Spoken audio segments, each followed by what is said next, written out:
তাদেরকে মনে করে এটার একক স্টেক হোল্ডার, কিন্তু জুলাই কারো বাপের না, জুলাই কোনো একক স্টেক হোল্ডার কেউ দাবি করতে পারবে না। জেনজি প্রজন্মই কিন্তু শুধুমাত্র জুলাই অভ্যুত্থানে নেতৃত্ব দেয়নি। এই জুলাই অভ্যুত্থান ছিল ছাত্র জনতার স্বতঃস্ফূর্ত অংশগ্রহণের মাধ্যমে যে এই জুলাই অভ্যুত্থান, স্বৈরাচারী সরকারের পতন।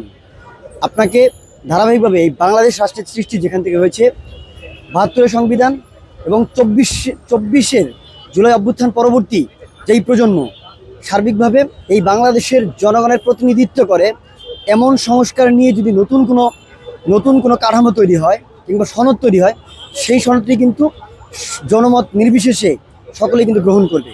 তাহলে আপনাকে 1972 সালের সংবিধান এবং জুলাই অভ্যুত্থানের যে জুলাই সনদ, দুটিকে নিয়ে যদি আপনি সংস্কারমূলক কোনো ধরনের প্রেক্ষাপট তৈরি করতে পারেন কিংবা সনদ তৈরি করতে পারেন, তাহলে বাংলাদেশের মানুষ সেটিকে বিবেচনায় নিবে, এটিকে গ্রহণ করবে। হান্নান মাসুদরা জুলাই অভ্যুত্থানের ফ্রন্ট লাইনার হিসেবে এসে অল্প সময়ে যেভাবে জুলাইয়ের ঘি খেয়েছেন, তাদেরকে মনে করে এটার একক স্টেক হোল্ডার, কিন্তু জুলাই কারো বাপের না, জুলাই কোনো একক স্টেক হোল্ডার কেউ দাবি করতে পারবে না। এই জায়গা থেকে হান্নান মাসুদকে বেরিয়ে আসতে হবে। তারা শুধু জেনজির প্রতিনিধিত্ব করছেন না, তারা কিন্তু বাংলাদেশের জনগণের প্রতিনিধিত্ব করছেন, এটি তাদেরকে ধারণ করতে হবে। কারণ উনিও কিন্তু জনগণের ভোটে নির্বাচিত হয়েছেন। উনি যদি মনে করেন যে উনি আজকে এমপি হয়েছেন জনগণের ভোটে হয়নি, শুধু জেনজির দ্বারা হয়েছেন, তাহলে উনি কত পার্সেন্ট ভোট জেনজির রয়েছে এটি কিন্তু ওনার আসন ভিত্তিক ওনাকে ফাইন্ড আউট করতে হবে। তো সংবিধানকে মেনে এখন পর্যন্ত বাংলাদেশের রাজনীতিতে যারা ভূমিকা রেখেছে, আমরা যারা বাংলাদেশি জাতীয়তাবাদে বিশ্বাস করি, তাহলে কি আমরা নাস্তিক? বাংলাদেশের সকল মানুষ কি নাস্তিক? তারা যেহেতু জামায়াতের সংস্পর্শে থেকে জামায়াত জেনারেশনের একটা পার্ট হয়ে বাংলাদেশের রাজনীতি করছেন, সেই জায়গা থেকে তাদেরকে বেরিয়ে আসতে হবে। গতকাল আমাদের শ্রদ্ধাভাজন ব্যারিস্টার আন্দালির রহমান পার্থ সাহেব কিন্তু সেই কথাটাই বলেছেন যে আপনারা জামায়াতের জেনারেশন হয়েন না, আপনারা বাংলাদেশের জনগণের প্রতিনিধিত্ব করেন। এটি তাদেরকে ধারণ করতে হবে। অ্যাকচুয়ালি তাদের ম্যাচুরিটি লেভেল খুবই কম। তাদেরকে ম্যাচুরড না হতে পারলে আগামীর বাংলাদেশে রাজনীতিতে তাদের টিকে থাকা খুব কঠিন হয়ে যাবে। একটি সংবিধান যখন তৈরি করা হয়, তখন যারা এই বিষয়ে বিজ্ঞ, তাদের সকল স্টেক হোল্ডারদের মতামতের ভিত্তিতে কিন্তু তৎকালীন প্রেক্ষাপটে সেই সংবিধান তৈরি করা হয়েছিল।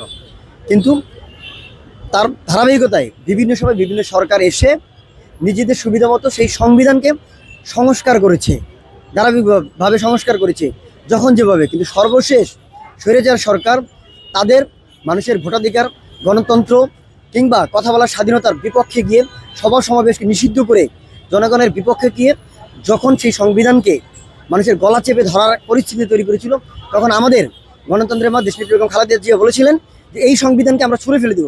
তার মানে এই সংবিধানের যেই ধারাগুলো জনগণের বিপক্ষে যায়, সেই সংবিধানের অংশটুকু কিন্তু উনি ছুঁড়ে ফেলতে চেয়েছেন।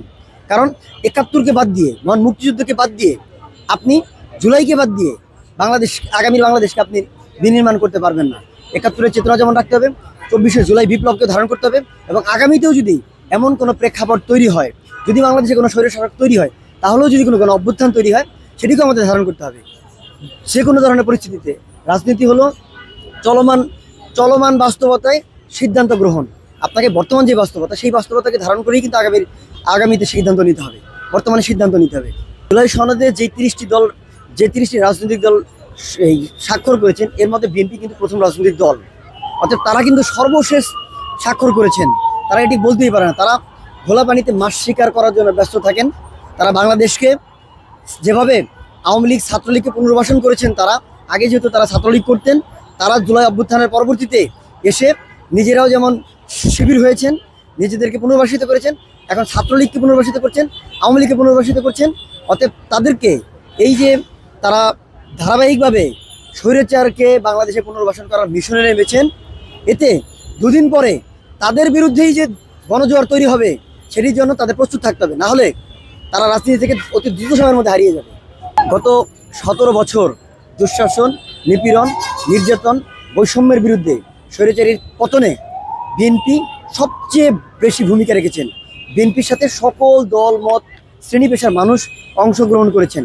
তারা জুলাই অভ্যুত্থানে ফ্রন্ট লাইনার হিসেবে দাবি করে যেই ১.৫ বছর শাসন ব্যবস্থায় ছিল, এই শাসন ব্যবস্থায় মানুষ কিন্তু কথা বলতে পারেনি। আমরা দেখেছি দুদিন পর যমুনায় গিয়ে মানুষের দাবি আদায়ের জন্য মানুষ রাজপথে নেমেছেন। আজকে জনগণের প্রত্যক্ষ ভোটে নির্বাচিত সরকার, জনগণের সরকার, মাননীয় প্রধানমন্ত্রী তারেক রহমানের সুদৃঢ় নেতৃত্বে বাংলাদেশ যেভাবে এগিয়ে যাচ্ছেন, এটি তাদের সহ্য হচ্ছে না। কারণ তারা জুলাইকে পুঁজি করে তারা যেভাবে বাংলাদেশকে তাদের পুঁজি করেছিল, তারা এক একজন হাজার হাজার কোটি টাকার মালিক হয়েছে, তারা মিডিয়ার ফ্লো নিয়েছে, তারা জনগণকে বিভ্রান্ত করার সুযোগ পাচ্ছে। এখন এই নির্বাচিত সরকার আসার পরে তাদের সেই জায়গাটা কমে গিয়েছে, যে কারণে তারা কি করবে সেটি সিদ্ধান্ত নিতে পারছেন না। অতএব আমরা বাংলাদেশের জনগণ সচেতন রয়েছি, যে কোনো ধরনের নেতিবাচক কর্মকাণ্ডের বিপক্ষে আমরা সোচ্চার রয়েছি। আমরা গুপ্ত রাজনীতিবিদদের বিপরে মানে বিষয়ে আমরা সচেতন রয়েছি। আমরা আশাবাদী বাংলাদেশের জনগণ তাদেরকে অতি দ্রুত সময়ের মধ্যেই, যেভাবে আওয়ামী লীগ করেছিল, স্বৈরাচার স্টাইলে রাজনীতি করেছে, আজকে তাদের মধ্যে সেই স্বৈরাচারের সুর পাওয়া যাচ্ছে। আপনি যখন বিরোধী দল হিসেবে গঠনমূলক সমালোচনা করবেন, সেটিকে আমরা সাদরে গ্রহণ করে আমরা সিদ্ধান্ত গ্রহণ করব আপনাদের সাথে এবং অন্যান্য অপরাপর রাজনৈতিক সংগঠন কিংবা শ্রেণী পেশার স্টেক হোল্ডারদের সাথে পরামর্শ করেই আমরা সকল পলিসি মেকিং করব এবং তা বাস্তবায়ন করব। অতএব আপনাদেরকে সার্জিস, নাহিদ এবং হান্নান সহ যারাই রয়েছেন, আপনারা যদি সহযোগিতা করেন তাহলে বাংলাদেশ এগিয়ে যাবে, নাহলে আপনারা হারিয়ে যাবেন।